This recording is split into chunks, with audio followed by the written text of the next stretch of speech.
আজকে আপনাদের এক সরল সহজ ইমাম সাহর কাহানি শুনাইমু। আসসালামু আলাইকুম ও রহমতুল্লাহ বরাকাত। আশা করি ভালো আছো সারা। একদিন আমি এক ইমাম সাহর খান্দাত গিয়া বইছিলাম, বইয়া জিকাইলাম, হুজুর কিতা খবর ভালো আছেন? এত মৌসুমটা আছিল কুরবানি ঈদর লগভগ 1 মাস আগে আর কি। হুজুরের লগে কিছু কথাবার্তা করলাম, আলোচনা করলাম, গপসপ করলাম। বাদে হুজুরে জিকাইলাম, হুজুর ইমামতি কত বছর থেকে কররা? কইলার বা দোয়া করবা, লগভগ 25 বছর থেকে ইমামতির লাইনে আছি। কইলাম, হুজুর প্রত্যেক বছর কোরবানি দিন তো আশা করি। এখান খোয়ার লগে লগে বুঝাইলাম যে ইমাম সাহেব একদম খামোশ হয়ে গেছে, একদম মাত বন্ধ।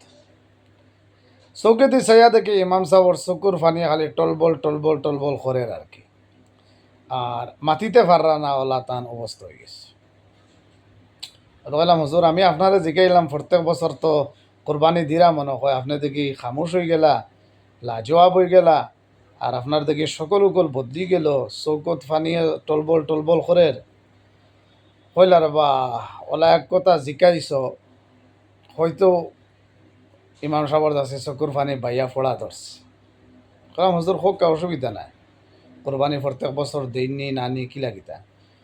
কইলা, না রে বা, 25 বছর তো ইমামতি করি আর আলহামদুলিল্লাহ, কিন্তু কোরবানি যখন সমাজের ধনী ধনী মানুষে, মালদার মানুষে কোরবানি দেন, এত নিজের মনটাও চায় এক নাম দুই নাম দিয়া হইল কোরবানির শরিক হইতাম, কিন্তু যে দরমাহা পাই মসজিদ, উপায় নাই, দিবার কোনো রাস্তা নাই। বাড়ির প্রত্যেক বছর ইমাম সাহেব কইতরা আর কি, প্রত্যেক বছর আমার বাচ্চা নিতে হয়, আব্বা ইফরা কোরবানি দিবাইনি, ইফরা কোরবানি দিবাইনি, কিন্তু আমি কোরবানি দিতাম পারি না।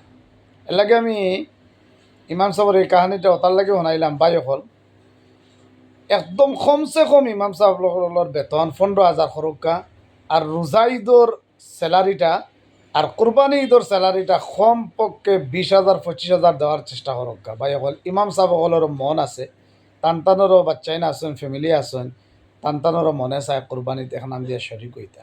বাই হল ভিডিওটা যদি ভালো লাগে খুব বেশি করে শেয়ার করে দিবা।